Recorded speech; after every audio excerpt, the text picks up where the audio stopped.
আসসালামু আলাইকুম দর্শক, আজকে আমি দেখাবো কিভাবে ডুয়েল ওয়াইফাই বা দুইটা ওয়াইফাই একটি মোবাইলে কিভাবে কানেক্ট করতে হয়। তো এই কাজটি করার জন্য প্রথমে আমরা চলে যাব মোবাইলের সেটিংয়ে, অথবা নোটিফিকেশন বারটির নিচে আমি কোণার মধ্যে সেটিংয়ের একটা টগল দেখতে পাচ্ছি, একটা চিহ্ন, এইটাই সেটিং বাটন। তো সেটিংয়ে যাওয়ার পর আমরা চলে যাব ওয়াইফাই। এখানে দেখতে পাচ্ছেন আমার এখানে অলরেডি একটা ওয়াইফাই কানেক্ট আছে, যেটি ফ্ল্যাট 7 5G নামে, ঠিক আছে। তো ডুয়েল ওয়াইফাই কানেক্ট করার জন্য আমরা চলে যাব ওয়াইফাই অ্যাসিস্ট্যান্ট নামের অপশনটিতে, ওখানে টাচ করুন। ওখানে টাচ করার পর আমরা দেখতে পারবো নিচে লেখা আছে ডুয়েল ওয়াইফাই অ্যাক্সিলারেশন।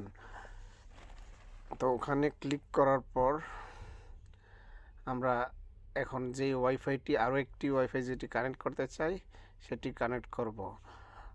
ওখানে আমার আরও একটি ওয়াইফাই রয়েছে, যেহেতু আমার রাউটারটি ডুয়েল ওয়াইফাই, ওখানেও দুইটি ওয়াইফাই সাপোর্ট করে। তো আমরা ফ্ল্যাট 7 5G একটি এবং ফ্ল্যাট 7 আরও একটি।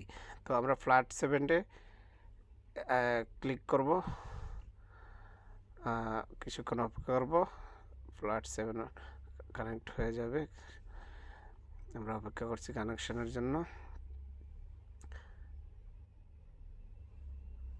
নো ডাটা কানেকশন, আমরা অপেক্ষা করছি। ইতিমধ্যেই আরও একটি ওয়াইফাই কানেক্ট হয়ে গেছে, আপনারা দেখতে পাচ্ছেন ফ্ল্যাট 7 5G এবং ফ্ল্যাট 7 কানেক্টেড লেখা আসছে। তো আমরা উপরেও দেখতে পাচ্ছি ওয়াইফাই, যেখানে ওয়াইফাইয়ের আইকনটা দেখাচ্ছে মোবাইলের নেটওয়ার্কের পাশে। তো ওখানেও আমরা দেখতে পাচ্ছি একটি ছোট আকারের ওয়াইফাই আইকন দেখা যাচ্ছে এবং একটি বড় আকারের, তার মাধ্যমে আমরা বুঝতে পারছি যে দুইটি ওয়াইফাই কানেকশন হয়ে গেছে। এবার এখানে আমরা একটা জিনিস দেখব যে এখানে কি কি সফটওয়্যার সাপোর্ট করে। তো ওয়াইফাই ডুয়েল ওয়াইফাইতে সব সফটওয়্যার সাপোর্ট করে না, তো আপাতত কিছু সফটওয়্যার সাপোর্ট করে।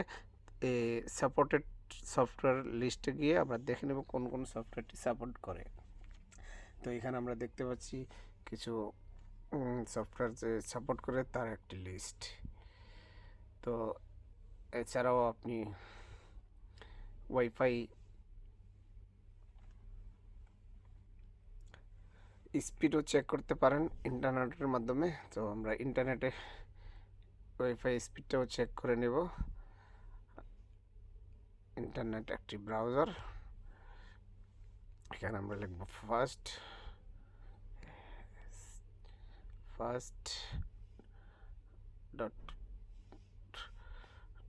.com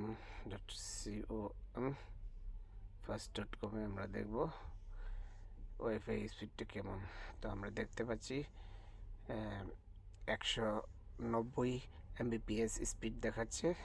স্ক্রল ডাউন করে বা রিফ্রেশ করে আবারও দেখব যে কত স্পিড দেখাচ্ছে।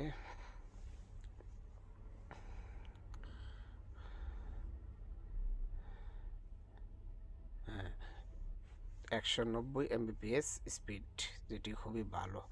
ধন্যবাদ আপনাদের সবাইকে সাথে থাকার জন্য। আশা করছি এই ভিডিওটি হেল্পফুল হবে আপনাদের জন্য।